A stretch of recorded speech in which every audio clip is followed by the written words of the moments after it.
এমন কথা রান্নাটি ব্লগে তোমাদের সবাইকে স্বাগত জানাচ্ছি। এখন বাজে সকাল 7টা, সকাল 7টা থেকে আমি ব্লগটাকে স্টার্ট করছি। আজকে হচ্ছে স্পেশাল ডে, আজকে হচ্ছে জামাই ষষ্ঠী। তো সবাইকে জানাচ্ছি জামাই ষষ্ঠীর অনেক অনেক প্রীতি, শুভেচ্ছা, অভিনন্দন আর অনেক ভালোবাসা। তো সবাই চলে গেছে যার যার নিজের বাড়িতে। তো আজকে জামাইদের জন্য একটু স্পেশালি হয়, তবে বৌমা ষষ্ঠী হলেও ভালো হয়। তো বৌমা ষষ্ঠীটা সবার সবার হয় না, এটুকু বলতে পারি। তো চলো এখন হচ্ছে যাই রান্না করে দেখি মা কি কি আয়োজন করছে। তো চলো এখন যা যাক রান্নাঘরে। আচ্ছা মা আজকে যেহেতু মাও খাবে না, আজকে মায়ের ষষ্ঠী, তো সেজন্য আজকে কিছুই খায় না। তো আমাদের জন্য রান্না হচ্ছে, এটা হচ্ছে ইলিশ মাছ, মানে ধুয়ে লবণ হলুদ মাখিয়ে রেখে দিয়েছে। আর এটা হচ্ছে রুই বা কাতলা একটা কিছু হবে, আমি চিনি না। আর এটা হচ্ছে তোমার পাবদা, আমি পাবদা খাবো না, বোন পাবদা খাবে না, বাবা খাবে আর তোমাদের দাদা খাবে। আর এই যে হচ্ছে ইলিশ। চলো এখন ওটা রেখে দিই, ফ্রিজে রেখে দিয়েছিলাম, আমি ফ্রিজ থেকে বের করে তোমাদের দেখালাম। কেবলই কাটলো। আর এই দেখো মাছ রয়েছে, কিন্তু রান্না হবে না আজকে। তোমাদের দাদার খাওয়ার জন্য এইগুলো তৈরি করেছি। যদি কেউ এগুলো পেতে চাও, যদি ইন্টারেস্ট থাকো, তাহলে অবশ্যই জানিও। এগুলো তৈরি করা হয়, প্লাস আমি শেখাই, দুটো কাজই করি। 5টা বাটি রাখা হয়েছে আর একটা গ্লাস আর হচ্ছে থালা। ডিজাইনটা কেমন হয়েছে অবশ্যই কিন্তু কমেন্ট করে জানিও। এই হচ্ছে থালার ডিজাইন, গ্লাস। তো চলো এখন একটা জিনিস বানিয়েছে, সেটা চলো তোমাদের সাথে একটুখানি শেয়ার করি। এই পাখাটা বানানো হয়েছে, গামছা দিয়ে আমরা এই পাখাটা বানিয়েছি। কেমন লাগছে অবশ্যই কিন্তু কমেন্ট করে জানাতে কেউ ভুলো না। যেটা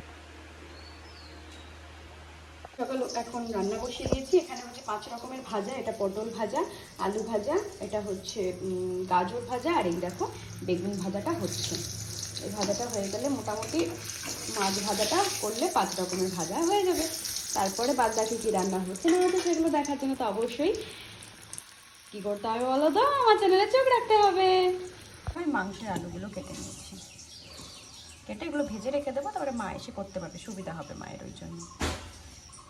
এদিকে এখন আমি কিছু কিছু রান্না করলাম। এটা হচ্ছে ভাজাগুলো, যে 5 রকমের ভাজা, গাজর ভাজা, বেগুন ভাজা, আলু ভাজা, পটল ভাজা, মাছটা মা এসে করবে। আর সকালে তোমাদের দাদা বললো আলু ভাজা দিয়ে রুটি খাবে, তো সেই জন্য আলু ভাজাটা হয়ে গেছে। আর এখানে মাছ রাখা রয়েছে, আমি ভাজি কিছুটা, আর এখানে মাংসের আলুটা ভেজে রাখলাম। আর এই দেখো মাছ ভাজা হচ্ছে, মাছের রাজা ইলিশ। কে কে ইলিশ মাছ খেতে ভালোবাসে অবশ্যই কিন্তু কমেন্ট করে জানাতে কিন্তু কেউ ভুলো না। তো চলো মাছটা ভেজে এখন তুলে রাখবো। এরকম ছড়ানো একটা থালা রেখেছি, যাতে তোমার তুলে রাখতে সুবিধা হয়, মাছটা ভেঙে না যায়। এখন 2 পিস মাছ ভাজা হয়ে গেছে, আর এটা মাছের কি যেন একটা বলে ওটা রয়েছে, আর এই 2 পিস মাছ ভাজা হচ্ছে। এখনই নামিয়ে দেবো, বেশি কড়া করবো না, এটা দুটো একটু কড়া করেছি, এটা একটু মানে কম কড়া করে করবো। এদিকে দেখো লুচি ভাজা হচ্ছে, এই যে লুচিটা ফোলেনি জানি না কেন। এই যে দেখো গরম গরম লুচি। তো দেখো এবার চলে আসলাম দুপুরের রান্নাবান্না নিয়ে, মানে রান্নাবান্না সব কমপ্লিট।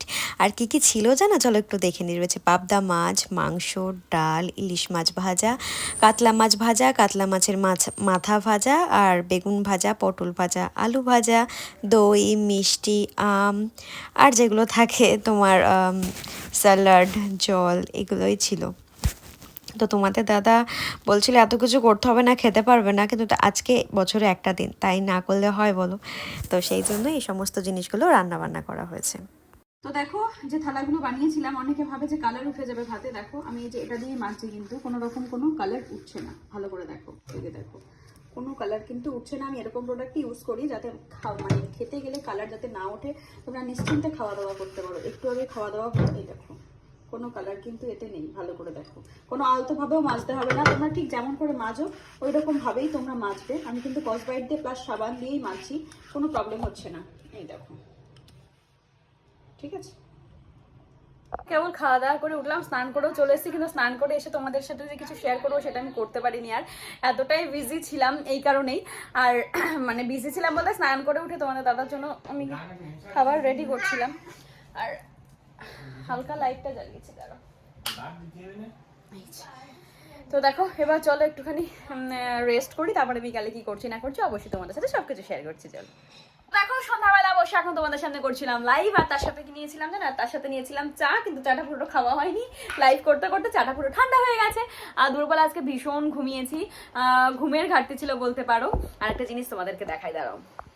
তো এই যে হচ্ছে কালকে এনার কিন্তু জন্মদিন, উনি এখন সাজাগুজু করতে বসেছেন। এই দেখো একটা নীল পালিশ, 1 2 3 4 5 6 7, একটা ওর হাতে, ওই যে ওটা পড়ছে। কালকে ওর জন্মদিন, সবাই ওকে একটুখানি উইশ করে দিও আর একটু হ্যাপি বার্থডে বলে দিও। এই যে রিমুভার দিয়ে তুললো, এখন বসে বসে সাজুগুজু করছে। বলার সেটা বলে দিই, কালকে হচ্ছে ওর বাংলার জন্মদিন আর পরশুদিন ইংলিশের জন্মদিন, তো দুদিনে হচ্ছে ওর জন্মদিন। তো আর কি করার, বলছে যে পরশুদিনটাই মেন করতে, তো মা বলছে যে না আমি বাংলা ধরেই করি, তার জন্য কালকেই ওর জন্মদিন হবে। তো কালকের ব্লগটা কিন্তু তোমাদের জন্য দারুণ হতে চলেছে, সাথে থেকে পাশে থেকে শ্রাবণ কথায়। তো এখন আমি আপাতত বসে, আমার ইউটিউব লাইভ করা হয়ে গেছে, ফেসবুক লাইভ করা হয়ে গেছে, একটা রিল বানিয়েছি, এখন বসে বসে আপাতত কিছু করা নেই, ভাবছি একটু নেল পালিশ পরবো, কালকেও পরেছি, আজকে এটা তুলে আরেকটা পরবো, আমার একটা ইচ্ছা আছে। আর আর আর দেখি কি করি না করি, অবশ্যই তোমাদের সাথে সেগুলো সব কিছু শেয়ার করবো। তো ততক্ষণের জন্য কি করতে হবে, সাথে থাকতে হবে। তো চলো সাথে থাকো।